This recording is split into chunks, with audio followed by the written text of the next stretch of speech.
Welcome to the COLTS SQUAD SHOW. I'm your host, Derek Schultz, and I think the Green Bay Packers just got another illegal formation penalty.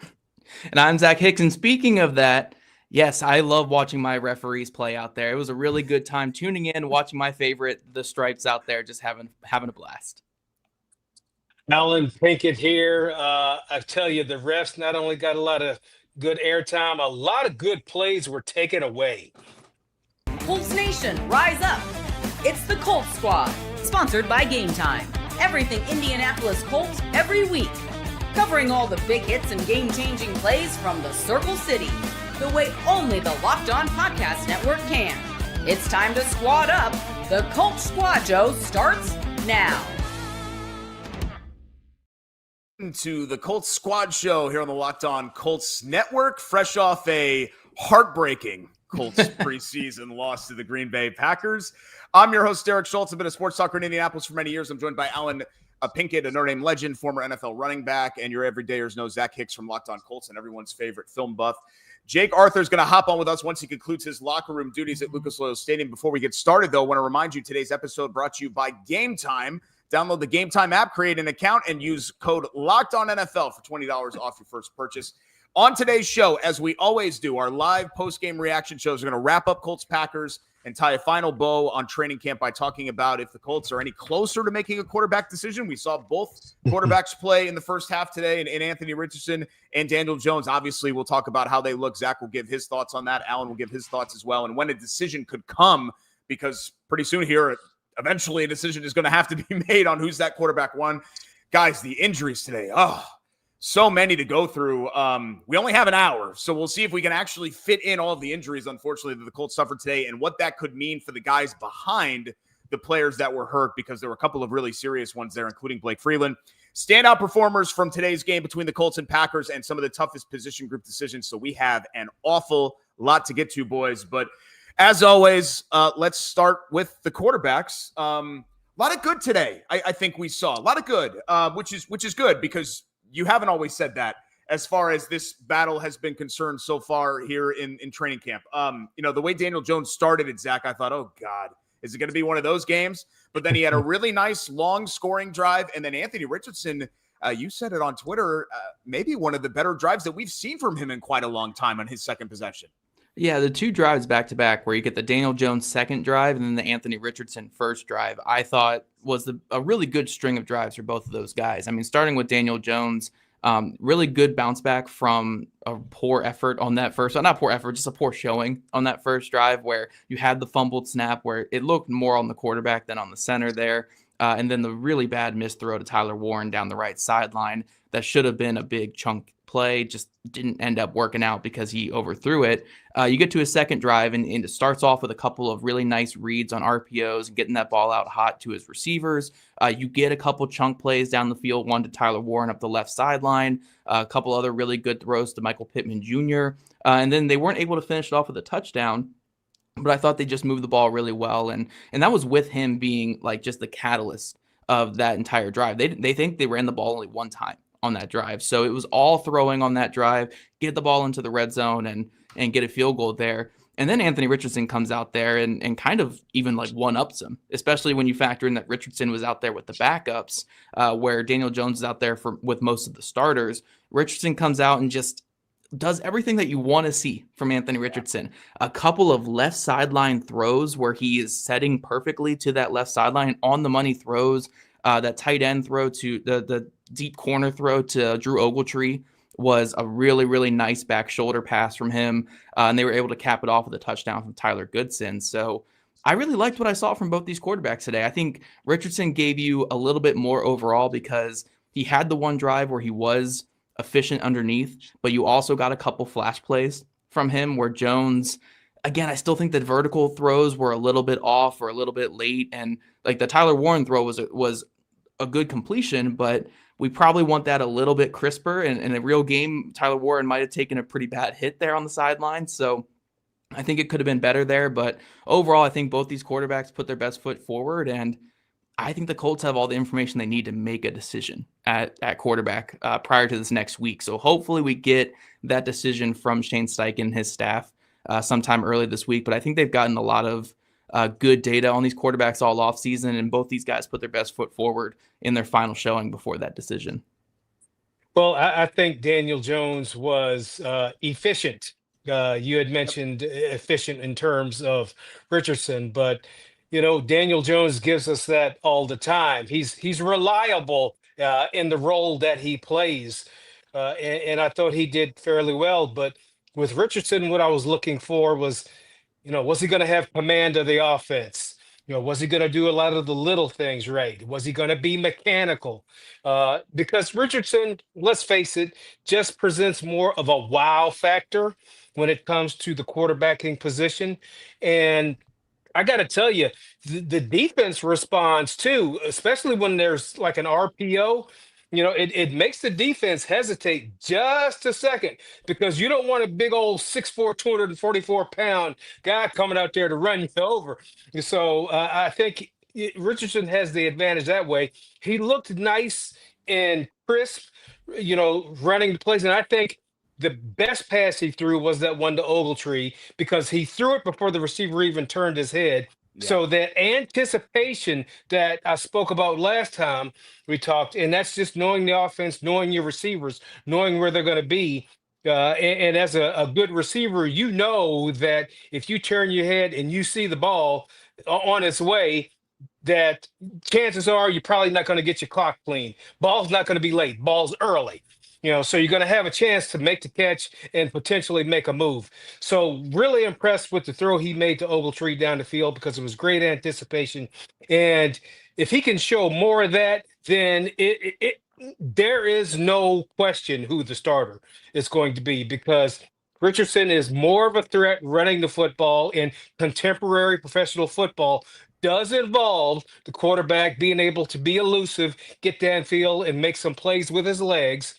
And he's supreme to Daniel Jones in that regard. But he had to clean up a lot of things that I think he did clean up in this game. He just looked more in command, running the offense, doing the little things, and looked like a guy. If I'm a running back in that huddle, it's like, okay, I can follow this guy. Yeah, and you mentioned it, Alan, and that's the biggest thing for me. I mean, we could sit here and talk about accuracy and all these other things, making the right reads, like all these things that obviously are essential to competent quarterback play that Anthony Richardson needs. But I think something else, guys, that he needs is just to look like he is poised and in command. And I thought he looked poised and in command and in rhythm. Sometimes he'll have a great throw, and then the next play, he'll put something at somebody's ankles or over their head or, whatever else, or not make the right read. And it just felt like he was kind of stacking the good throws on top of one another on that first drive, Zach. Yeah, and I think the best part about Anthony Richardson, too, in this showing was when he had some poor moments. When the moments weren't great, when he had the RPR decision where he held the ball too long on that third down and had the penalty, which took away the first down, he comes back the next play with a scramble for the first down on 3rd and 10, a really, really nice scramble to get them past the sticks. You go back to his very last drive where I know the play didn't count, but the plays before that, he's had balls batted at the line of scrimmage, a couple of pressures, but then he comes back with that absolute beauty to Anthony Gould down the field, which was the best play of the game by either team that got taken away for a penalty on that. So I liked his ability to bounce back from the negative plays, but also, like you mentioned, Derek, on his first drive, just the ability to string together completions and keep that drive efficient. That was, I think, one of the most efficient drives we've seen from Richardson in a long time, arguably in his NFL career. And I know it's preseason. They're playing against the Packers backups. The Colts had most of their backups out there too with Richardson, to be fair, on both sides. But still, you just want to see the processes be correct with Anthony Richardson. That's what I saw on that first drive was the processes were good. Mechanics were good. The accuracy was on point. So everything you wanted to see from Anthony Richardson following that Thursday game against the Ravens last week where he got knocked out early because of a mistake, comes back in this one, doesn't make many mistakes, doesn't make the big mistake especially, and leads them to the only touchdown drive of the preseason from either of these Colts quarterbacks. So I think this Anthony Richardson did everything he could to really put his best foot forward and make this a decision for the Colts. And Shane Steichen's going to have to choose between, look, Daniel Jones gives us more efficient offense. We can stay ahead of the sticks, but we're probably not going to convert many if we're in 3rd and 5+ with Daniel Jones.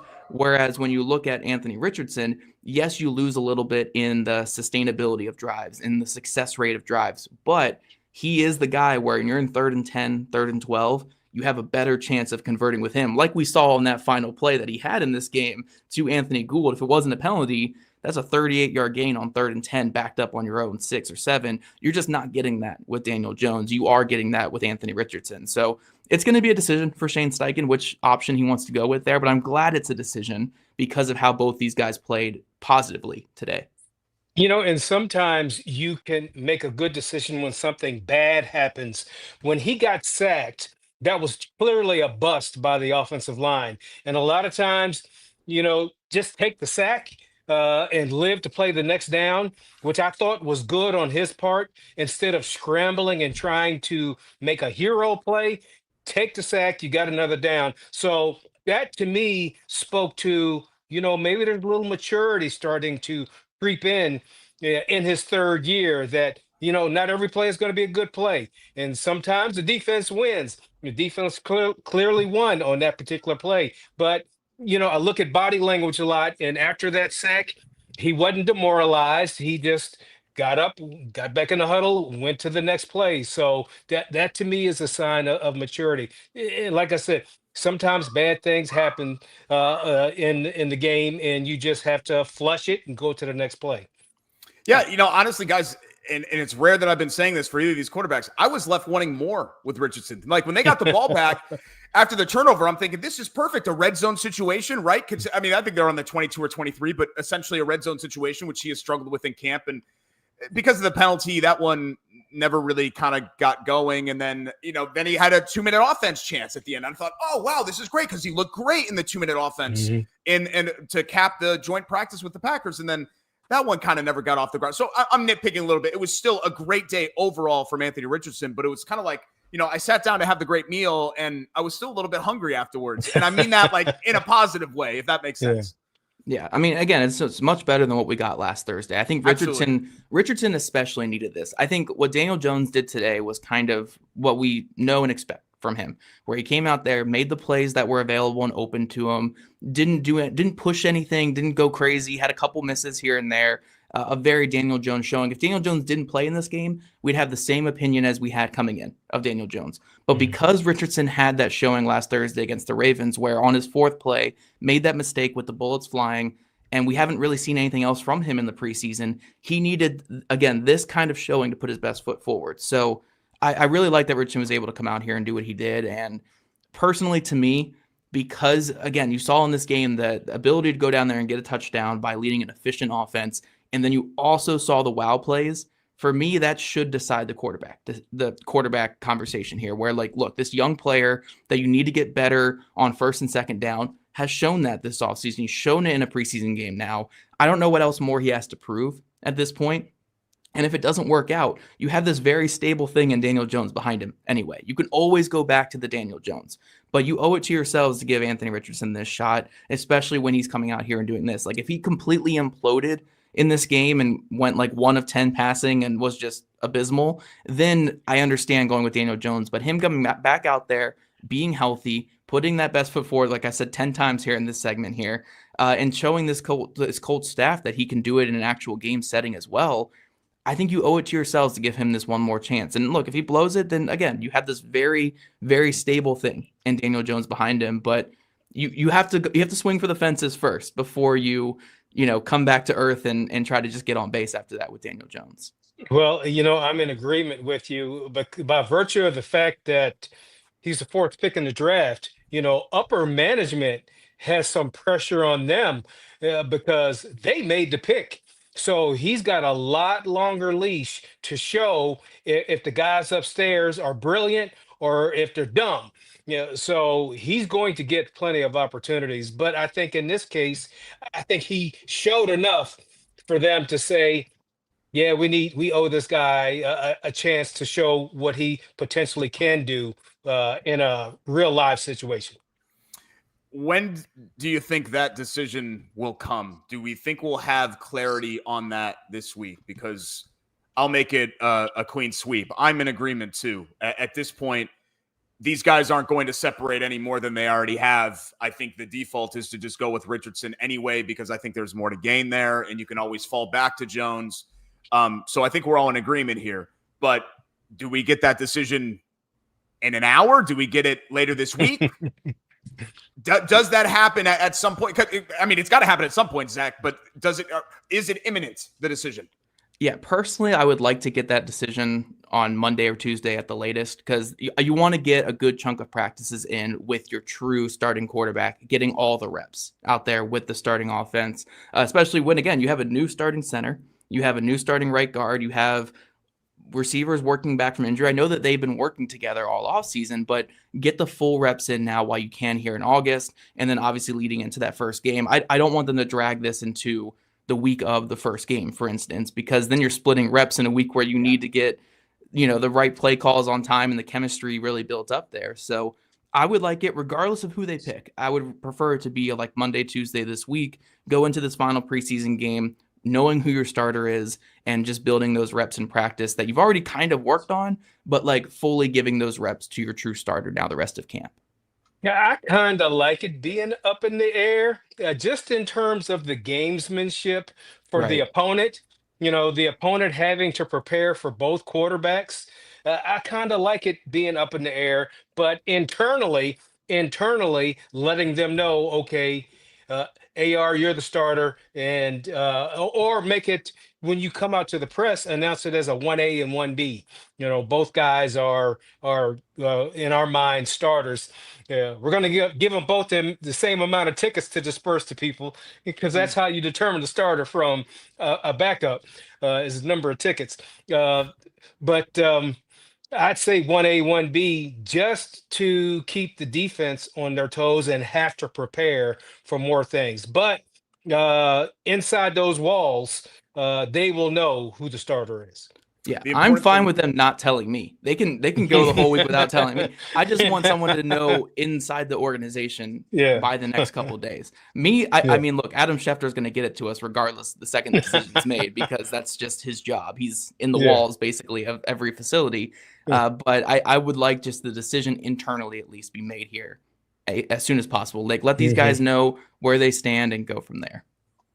And the important thing is that we're coming off two very good performances. I think Daniel Jones, I know we barely touched on him, but I thought Jones was, outside of the first series was good today, and I thought Richardson was mostly very good today. And that's better than picking the least underwhelming quarterback. So I think the Colts are in a good spot to make that decision right now. But while there were things like the quarterback play to be encouraged about on the field today, we'll have something that we're all feeling very discouraged about in the wake of Colts Packers. We'll tell you what that is next when the Colts Squad Show returns.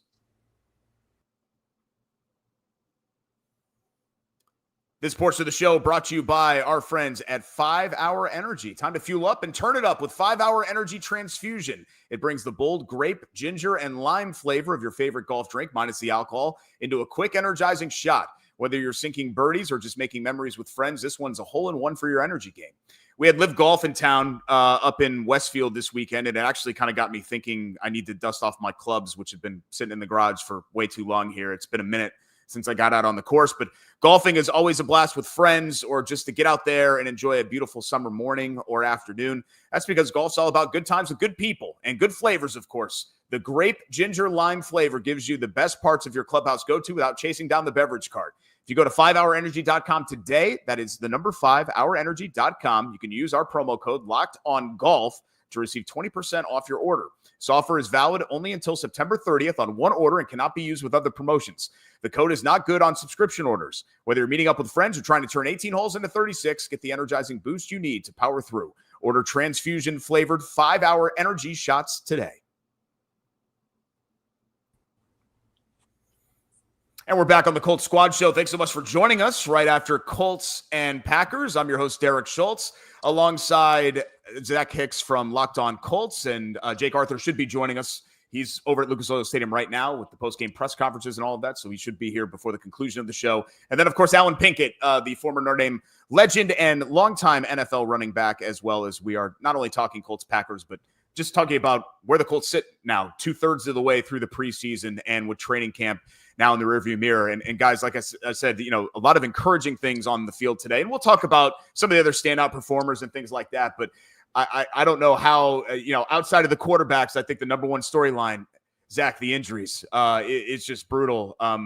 Braden Smith, had a groin injury. Blake Freeland left the game with a serious leg injury, and the offensive line, they're already pretty banged up. Tyler Goodson, who's been one of the best stories of the offseason for the Colts, scored a touchdown today, left with his arm in a brace, was listed with an elbow injury. Hunter Wohler, who's been another great camp story, 7th-round pick, he left with a foot injury. Jonathan Edwards, who's fighting for one of those last cornerback spots, he had a concussion. I think I'm missing a couple of others that ended up out. I mean, that's just the list that I had. The walking wounded right now are the Colts. A very quiet start to camp as far as the injuries are concerned, but man, the last 7 to 10 days, really, really rough. Yeah, it's just been unfortunate, man. It's the unfortunate part of football, and there's no one really to blame. I know a lot of people will say, oh, it's on the training staff for not making these people impervious to injuries somehow. Injuries just happen. It's a physical game, and they tend to happen.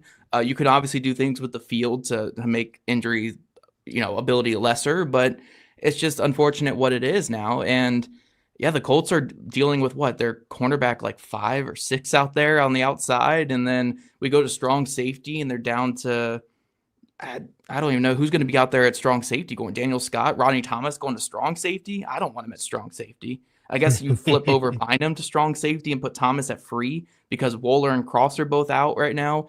I don't know what happens with the 9th offensive lineman now with Blake Freeland likely out for, I'm guessing, the entire season. And then also with Tyler Goodson being a potentially serious injury because they put the air cast on his elbow, which typically signifies a break. I don't want to speculate anything on here. I'm not a doctor, but that did scare me a little bit when I saw how they wrapped that up. How does this change the running back room? Does Khalil Herbert get a chance to get back in there? Oh, but he also didn't play today with an injury, so maybe he doesn't. Ulysses Bentley had a really strong game. He's had a couple of really good, strong performances all season. Is that enough to be a guy they trust as RB3 when the regular season comes around? They are really banged up right now. Hopefully, I guess luckily they have 3 weeks until week 1. So they have time to get healthy. But as of right now, you see these injuries piling up and you see more opportunities now for guys at the bottom of the roster. And some of these guys really stood up. So it's good to see for that. But you just want these guys to get healthy. Hold them out as long as you can now. First week is in 3 weeks and get them ready for that first game. But man, let's get some healthy guys out there. It's tough right now. 100 years ago when I played training camp, we hit every day. I mean, we would be lucky to have, just to practice in shorts and T-shirts with our helmets on. But I don't know if more people got injured way back when I played or now. It seems like the injuries are the same. And it just seems like training camp takes its toll. No matter if you're hitting every day or not hitting every day, you're still putting a strain on the body. But again, with the injuries that they sustained, you got to have that next man up mentality. And if you are 4th on the depth chart or 5th on the depth chart, you have to, as much as you hate to see one of your brothers go down, it's your chance to step up. So you take opportunity any way you can. And, looking at the running back room, to me, it looks like that Ulysses Bentley is the one guy who said, this is my chance to step up. I thought he played well last week, against the Ravens. But, he was good out of the backfield catching passes. He ran with, some determination. And so to me, it looks like he's trying to make his mark, despite the fact that there are injuries there. And it's just going to have to happen across the board. Again, I mentioned the defensive back room has been hit the hardest. So the linebackers and the defensive linemen are going to have to play even harder. But fortunately, you do have time. And there's a lot more people I'd love to see out on the field at least one time before the regular season that haven't been there yet. So, hopefully they can get good reps in practice, get their body to a position where they're ready for a game so that when they come out on the first game of the regular season, they're smoking. Yeah, and Ulysses Bentley, the 4th, besides being part of the Colts all-time all-name team, if he were to make the team. Slippery, an SEC guy. Yeah. You never know. Guys come off, especially running backs, kind of go from off the radar to on the radar very quickly. It'd be an interesting story. But Zach, how much does this impact these roster decisions? Because now, I'm thinking even if you make the team, just with where the injury situation is, you're probably not feeling great if you're 51, 52, or 53, because then when the other waiver wires kind of go on, I mean, you're not feeling great no matter what, but especially considering that there are going to be some de facto roster additions that if the Colts were more healthy than this, some of these players would not be included on the final 53, man. Yeah, absolutely. I think the number one position we got to talk about is cornerback right now, because with the cornerback room, Wally's out for the season, so he's not going to count towards any roster like cut down thing because he is currently out for the season. But Jalen Jones and Juju Brents, we don't know how long they're going to be out. This could be an IR situation for either of these guys. It could be them back next week. But as of right now, they are taking up spots on the roster and then not playing at all. And we don't know how long they're going to be out. So then that factors in, you could take like 7 or 8 corners now because you're going to need injury replacements for those guys. So players like Chris Lamons steps up today, has a really great game, and makes a great case to make the team. Jonathan Edwards was getting run with the first team, but then left this game with concussion as well. I think Alex Johnson had a pretty solid showing through 2 preseason games as well. So you don't know, like, if those guys make the initial roster, though, how long are they going to be on the team? And then another thing we have to factor into that, too, is that Tyler Goodson went down with an injury that could be a pretty serious one. That's your starting gunner. What's the next position coming up for gunner? If it's not going to be Goodson at running back, it's probably going to be a corner. So now all of a sudden this cornerback depth chart is not only factoring who can play on the field on defense, it's also factoring who can play gunner, because they're going to need another guy out there. So now, again, a guy like Duke Shelley, who I think has been a tackling machine at corner this offseason, maybe he becomes a guy that could step in there at gunner. And then another position we haven't talked about too is just the offensive line with Blake Freeland. I know that he was not likely going to win that swing tackle job, especially when Travis stepped in at left tackle. But the Colts traditionally like to keep 9 to 10 offensive linemen. And right now, I'd say they really only have 8 with Freeland down and only 1 tackle to back up their 2 starters, which, by the way, neither of them played today due to an injury. Smith played and then got hurt. Ryman didn't play today because of presumably an injury there. So they're going to want a 4th offensive tackle. Now, is that going to be Luke Tenuta, who came in there and was fine replacing Blake Freeland? Or do they go more of the veteran route to have just a stable presence as your 9th guy? But then you have the other argument, like, what stable veteran tackle is out there in August in the NFL when nobody has good tackles across the league?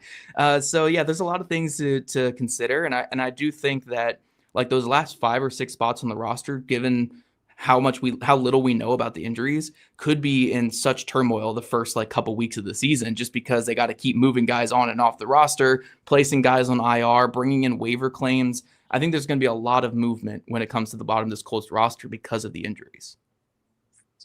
And I would say that when you look at the offensive linemen and you look at the defensive backs from an overall team sort of scope, you're going to have more defensive backs, playing special teams. So maybe you keep more of those, and maybe you pick a guy up off the street to play right tackle or backup left tackle, because they won't have to play as much special teams. I think about the continuity of the entire team, and you've got more wiggle room when you can bring in an offensive lineman than, say, bring in a defensive back and he's got to learn coverage that he's never seen before. So there's going to be plenty of moves that the people upstairs are going to make that I hopefully feel will be for the benefit of the overall team. But it's hard to hold that roster spot when dude hadn't taken a snap. It's just hard to hold that, because you got to have some reassurance that, look, this person that I'm paying, they got to be able to go out there and make it happen, even though they haven't gotten out on the field. So there's a little bit of trust involved there too. So I don't envy the position of management with this particular roster, but I figure if there's going to be places where they got to make some moves, I would probably pick up an offensive lineman, at the final cut, then pick up another DB. Yeah, I mean, I think they're going to pick up a couple of people ultimately, whereas they might not have. I mean, certainly a corner, and that's what stinks about this whole conversation, guys, is that you're looking at 6 weeks ago, you were looking at this depth chart, being like, man, and Wally and Jones and Brents, and then Womack. Oh my God, he's played a whole bunch, and he knows this team, even though obviously a new scheme and all that. And then you add Ward, and now it's just you still got Ward at the top But the rest of it just feels like it's a mash unit. And I think some of those players have performed admirably, considering. I mean, Jonathan Edwards, who we just mentioned, left with a concussion. He's had some moments. Alex Johnson had the great play in Baltimore and has been okay. The guys fighting for these jobs have performed pretty well, but you just don't want to be in a position where you have to rely on those guys. Those were supposed to be like extreme depth guys, and now here we are.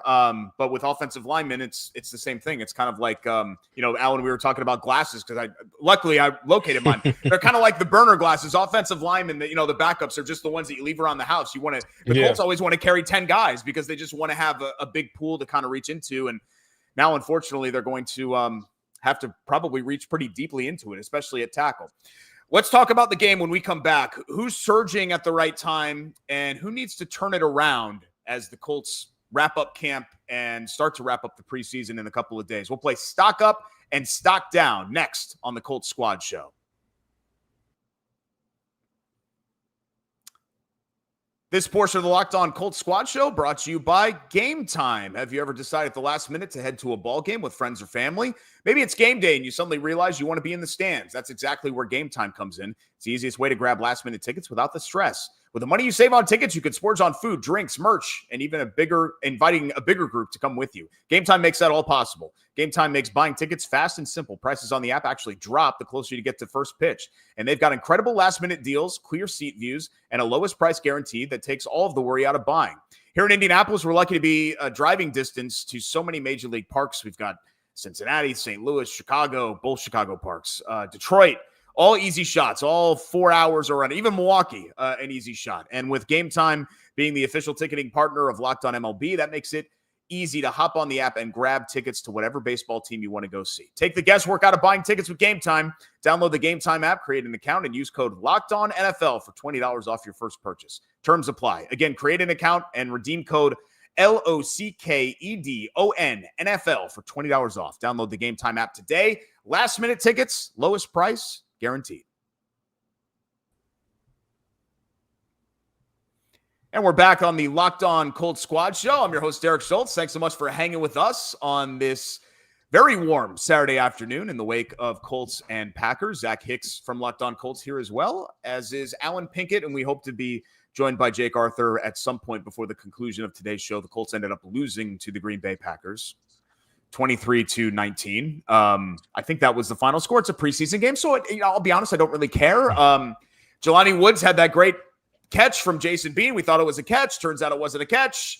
So the Packers end up winning in thrilling fashion. So the Colts fall to 0-2 in the preseason. But let's talk individual performers, guys. Some stock up, stock down. And I don't necessarily just mean the last 3.5 hours, what we just saw, but maybe take into account the joint practices against Green Bay, maybe like the last week or so.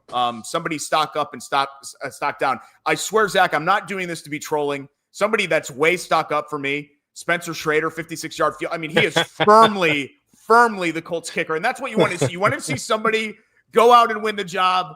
Props to Spencer Schrader. He went out and he won the job.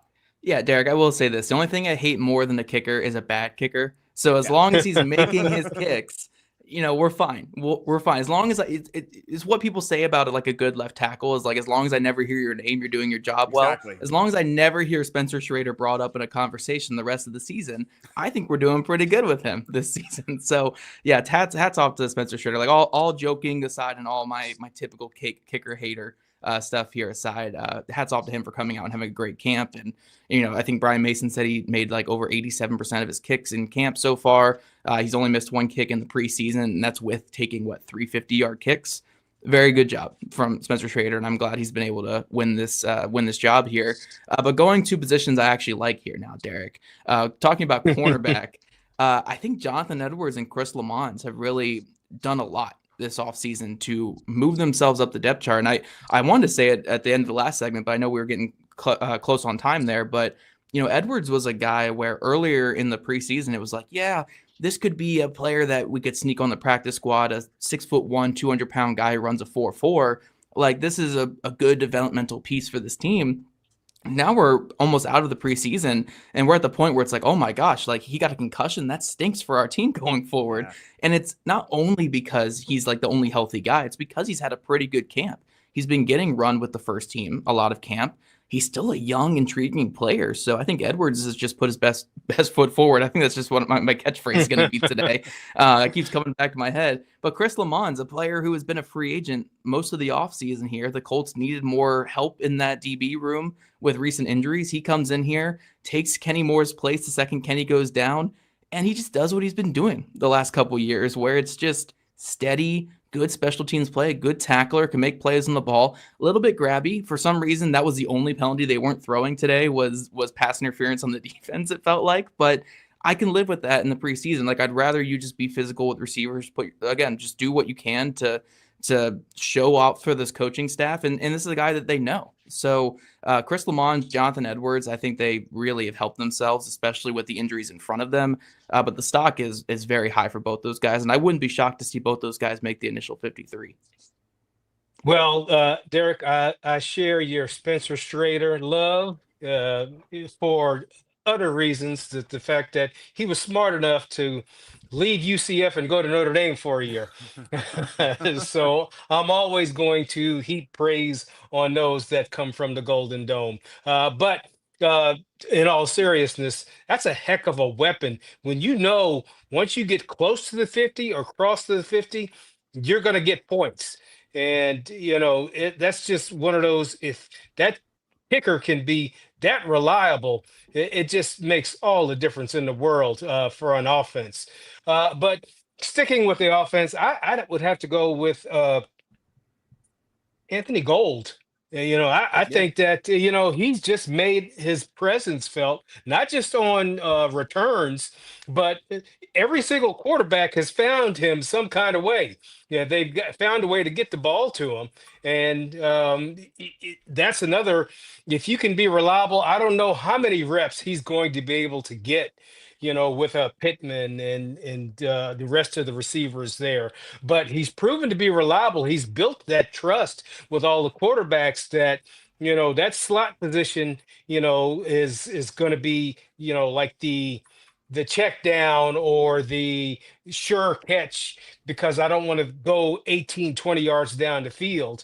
But Gold has proven to be elusive after he catches it too. So it's just another weapon for the receivers to have, and you can't have too many of them because you don't want to have one guy that's so good that he's going to get doubled and nobody catches a pass now. So I think by them spreading the love and being able to include another receiver to the already very good stable of receivers that they have, is only going to help them and help both quarterbacks too. The quarterbacks can't have enough weapons either to throw the football to. Absolutely. Sorry for I had a camera issue there. My my webcam went out for a little bit there, but yeah, I agree with you. Gould and just the receivers in general have had a really impressive, I think, training camp and offseason so far. But one that I was actually just kind of leaning towards stock down, and I don't want to be too harsh of a grader here but we've praised him on the show. So I want to make sure, like, my bar of expectations for AD Mitchell is rising as his risen. And for me, Zach, it's just kind of like I want to see him put it all together when the lights are on. And I understand the preseason is not really the lights are on, but the preseason is more lights on than I'm in shorts in Westfield at 11 in the morning on a Wednesday. And I just haven't quite seen it from him when the lights are on. And I'll leave my judgment until the actual season starts. But as we're waiting, we see the traits and we see the potential with AD Mitchell. But I want to see it kind of in game time sort of consistently come for him. And I'm still sort of left wanting more. Yeah, I think I said it on our Wednesday show when we did that one, where it's like the thing with AD Mitchell is he is so good when he's the primary target, when he is the guy involved in the play, when the ball is going to him. but he needs to improve away from the ball when he is either not the main target, when he's blocking, when he's running those rub routes, when he's just staying on side. I mean, I'm not trying to be too snarky with that one, but that was a big hit to this Colts offense in that first half, was just not lining up correctly and staying on side. And that's the easiest thing you can do in the NFL, is just line up pre-play. So, I mean, I guess you can't tell that from watching this game, that that's one of the easiest things you can do, but it is, I promise, one of the easier things.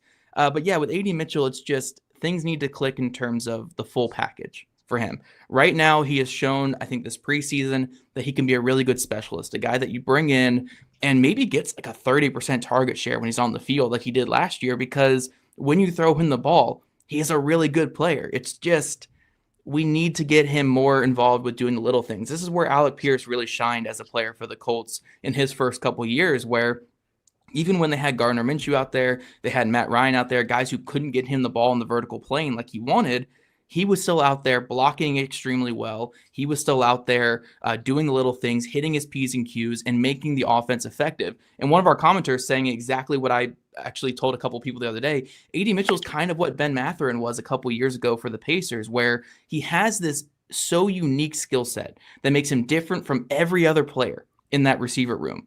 But when it comes to how the system is played, he's kind of the outlier in the system. So he needs to learn how to play within the system and be a complementary player instead of just being a guy who performs well when he is targeted. So yeah, I think AD Mitchell has all the talent in the world, but there just needs to be so much of his game that's cleaned up. I thought in that Ravens game that he was struggling quite a bit when it came to what he was doing on RPO plays and getting to his landmarks and helping guys get open. And then I think that carried over to today, where again, when he wasn't the main guy, we got that really bad holding play that wiped. I mean, Anthony Gould. I mean, AD Mitchell needs to buy Anthony Gould some dinner or something this week, because he took away like 60 receiving yards from Anthony Gould in this game from holding and from the offsides. So maybe they need to make up in the locker room, because I'd be upset if I were Anthony Gould. But yeah, it just needs to get better away from the ball. It needs to get better when you are not the main target. And that comes with maturity, but it is something where, again, we've had this conversation with Anthony Richardson. We've had this conversation with other players. The NFL is not for long if you can't figure this stuff out. So he does need to figure this stuff out. But again, it's still preseason. This is where you iron this stuff out. We're not going to see 30 penalties a game in the regular season, hopefully. So get it out of your system now and be much cleaner come regular season time. The holding penalty was unfortunate. And when I saw them flag him, I immediately thought of you, Zach, about what you do away from the football, away from the play, what your responsibility is. And yes, some of the calls were a little ticky-tack, could have gone either way, but you don't put yourself in that position when you're not, on the side of the play. Yeah, so and those are things you're going to learn, and I'm in agreement with you also that he owes dinner to Anthony Gould. Right. Yes.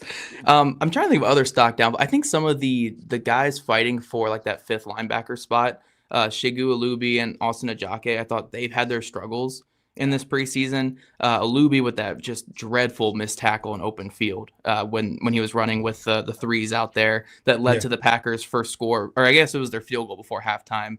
Ajake got beat really bad on the wheel route, and some of his run fits have been not as ideal. So I would say kind of stock down with those linebackers there. And then I still kind of think just the nose tackle, whatever the heck the backup nose tackle is, I think Tim Smith had a good day today because he forced that fumble. But overall, just like, there's nobody that's stepping up in terms of that backup nose tackle. I think the run defense was better today, but there's still not really that guy where I'm saying like, oh, cool, like Eric Johnson's taking that job, or Josh Tupou's taking that job, or Tim Smith is taking that job. And I guess I would say just stock down to all those guys, because like this was a prime opportunity to get a roster spot. And I just don't know if any of those guys have really taken it. Tim Smith took a step in the right direction today, though. I will say that for him. But overall through camp, I would say stock down for like that backup nose tackle behind Grover Stewart. And hold that thought, Zach, because we're going to talk about exactly that when we come back. What are the toughest position group decisions looming here for the Colts? We'll discuss when the Colts Squad Show continues.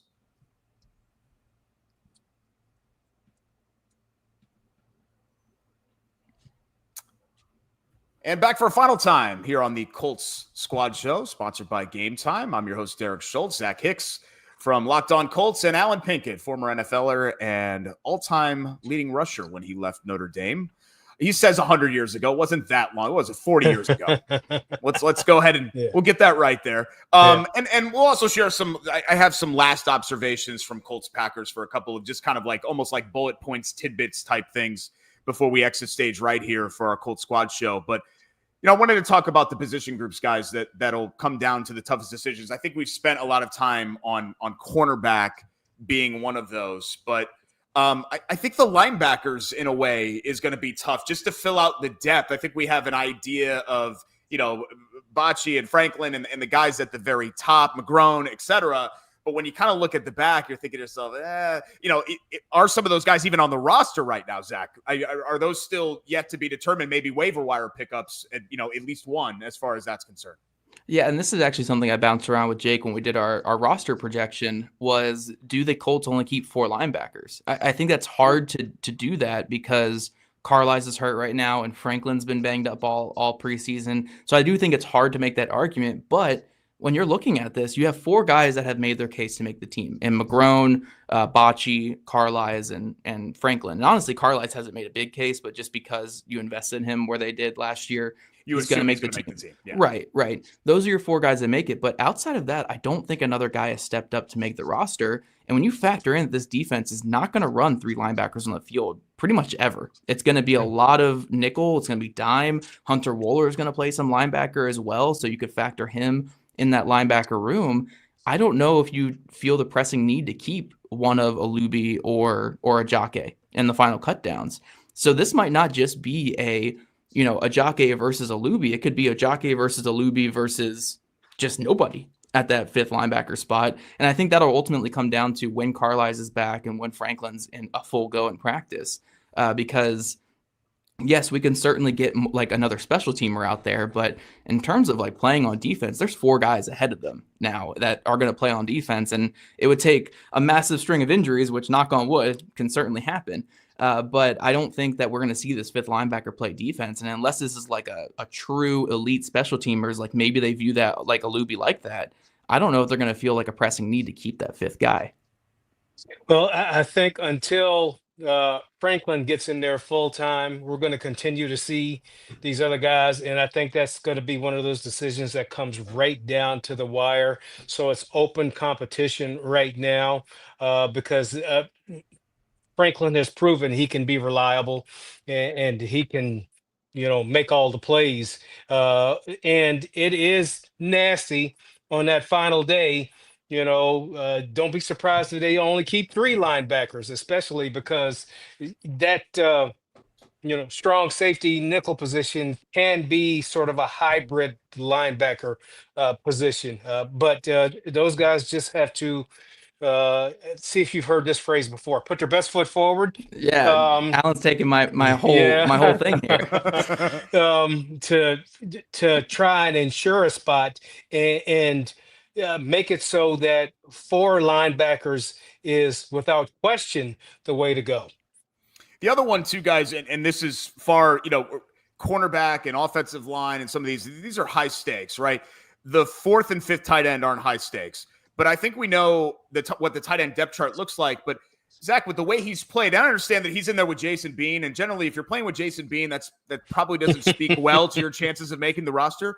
But man, I feel like Jelani Woods has done everything you could have asked him to do for the most part this offseason.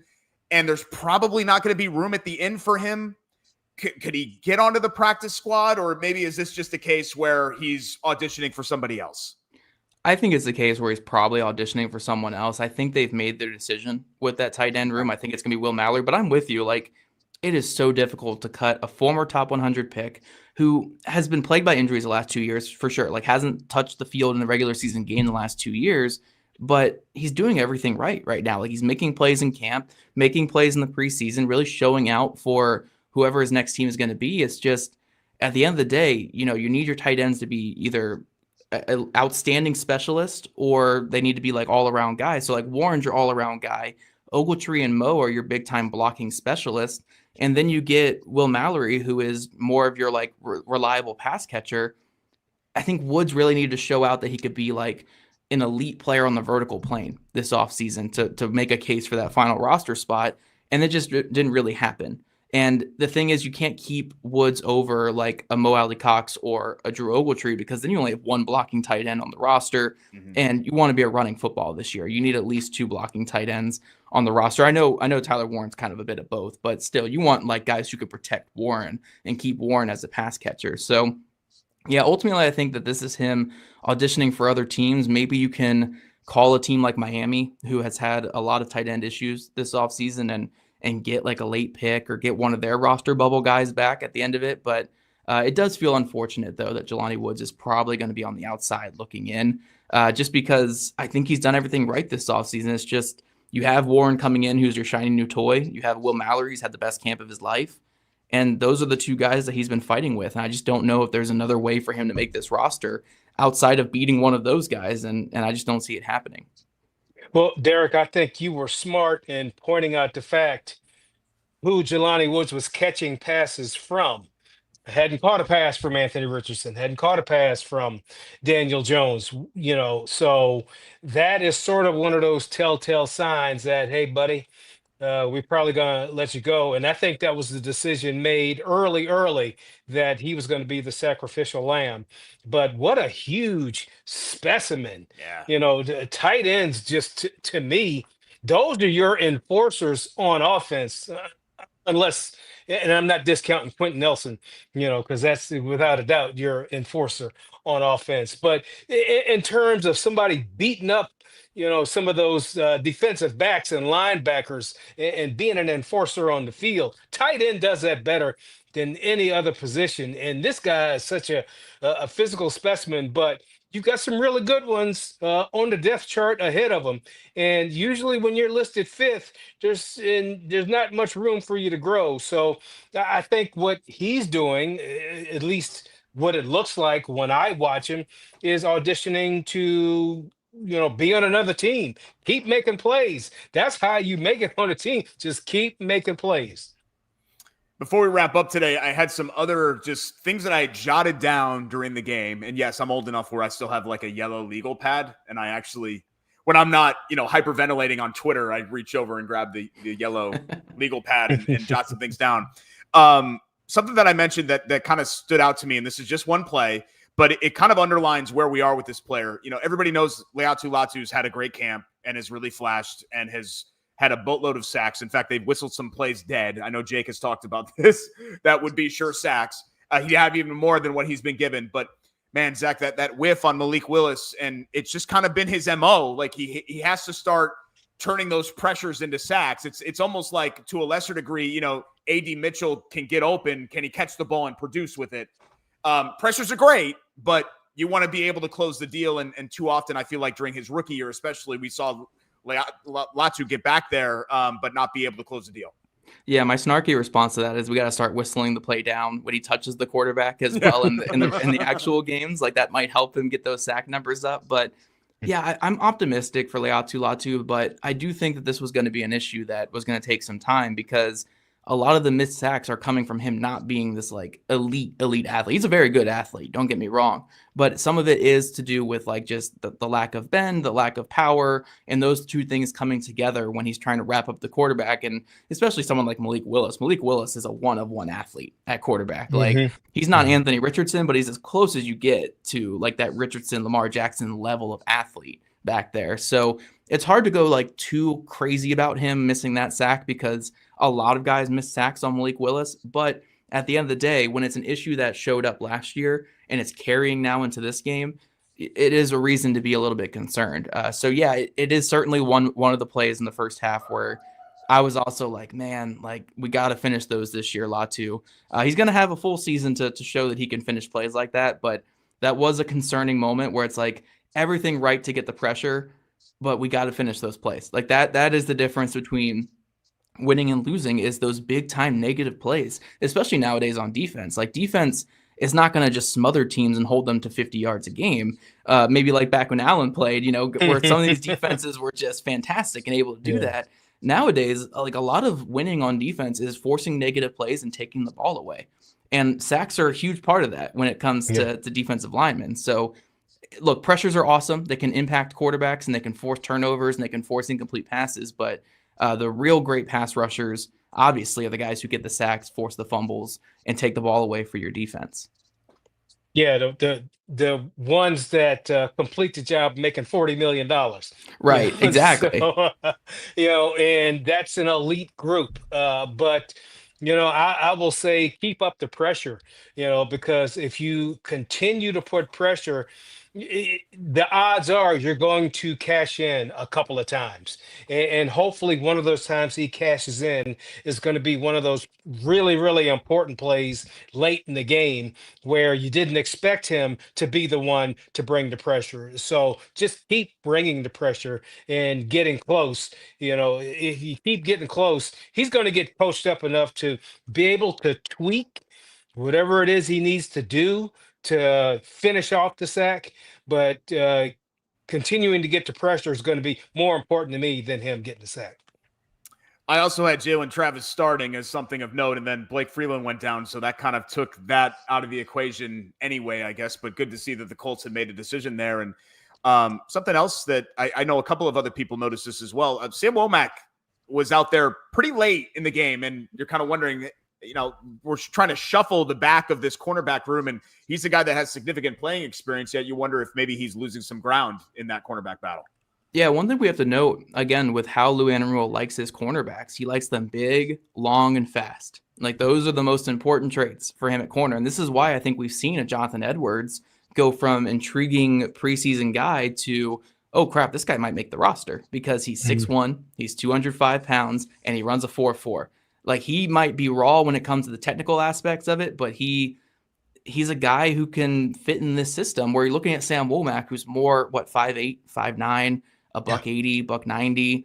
And I think he's got some good football in him, and I think he can play in this league for sure. But it wouldn't shock me where Lou Anarumo comes in and just prefers an athlete like Jonathan Edwards, or just prefers a Chris Lamons as your reserve slot guy. So I just think it's going to come down to the numbers here. And even with the injuries at corner, I don't know if Womack is a lock to make this roster. I would be shocked if they did cut him. Like, don't get me wrong, because of what he did last year was admirable. And I think it's hard to cut a veteran like that with all the injuries you have at corner. But I think if everyone was healthy, I would probably lean Edwards over him in terms of what Anarumo wants, just purely off that size, like speed profile. Like, that is what he wants the most. And some upside attached with that too. Yeah. Right. Younger player too. So I love Sam Womack. I really enjoyed his film last year, but in terms of this system where they're going to want guys who are physical at the line of scrimmage, who can turn and run, I just think that this is going to be a big thing for this system. And we actually have a comment here saying that Justin Wally was only 5'10". Wally was a bit of an outlier, but blazing speed, like very, very fast player, long arms, and had good size, over 200 pounds as well. So even the height being a little bit shorter, he kind of more so fit Lou Anarumo than like a Womack, who is short, skinny, and not really like the longest player either. So yeah, I think Edwards probably has the inside track on him. I just don't know if it's going to matter with all these injuries right now at corner, because you're probably going to need like 8 guys on the initial 53 with all the injuries they got. I'm going to come at it at a different angle. I mean, average career in the NFL, is it still 3.5 years? Yeah. That's my check. Yeah. Well, all right. The reason it's 3.5 years, unless it's changed, and I need to read my notes. The reason it's 3.5 years, because if you make a roster in your 4th year, now you qualify for a pension. Oh, yeah. All right. So if you've got one guy in his 4th year and a rookie, and the talent level is equal, who are they going to pick? All right. They would rather not have to make that pension contribution. In fact, to make it past 4 years, you have to have such extreme value to the team, because they would rather turn the roster over. And it would save them some money on the back end. So, but if they're equal, they'll probably go with the rookie. That's a fantastic point, Al. I talk to agents all the time about this, where like I'm hoping for these bottom of the roster guys to hit that 4th year, right? Because I personally, I want everyone to get their pension. Like, make sure you're getting that pay, and as someone who's player first over teams, like I want these guys to get their pension, but that's why we see like, oh, why is so and so still a free agent at 28 years old? He played some good snaps for the team. It's because he's probably at that 3.5. He's at that 4-year mark, and in terms of playing it, and it's better just to get a guy on here for what, $20K guaranteed as a priority free agent, and that you don't have to pay a pension to. So yeah, that is certainly part of it. I have been part of those conversations with agents a lot over the last couple of years, and that's why we see more of the Jonathan Edwards making it than seeing like, oh, so and so was a good player last couple of years. Why is he not back? Well, Edwards is younger and cheaper and better for the pension stuff. An interesting caveat for sure. By the way, worth noting that Allen went double the average time with his NFL career. I just want to throw that out there. 6-7 years there. Great job, Allen. Back in the day. Thanks for joining us on the Colts Squad Show. Had a lot of fun recapping Colts Packers again. We're going to have game recaps following each and every Colts game this season for you right here on Locked On Colts. We'll be back with you on Thursday to recap Indy's preseason finale in Cincinnati. But until then, follow us on socials and at Locked On Colts, and we will see you next time right here on the Colts Squad Show.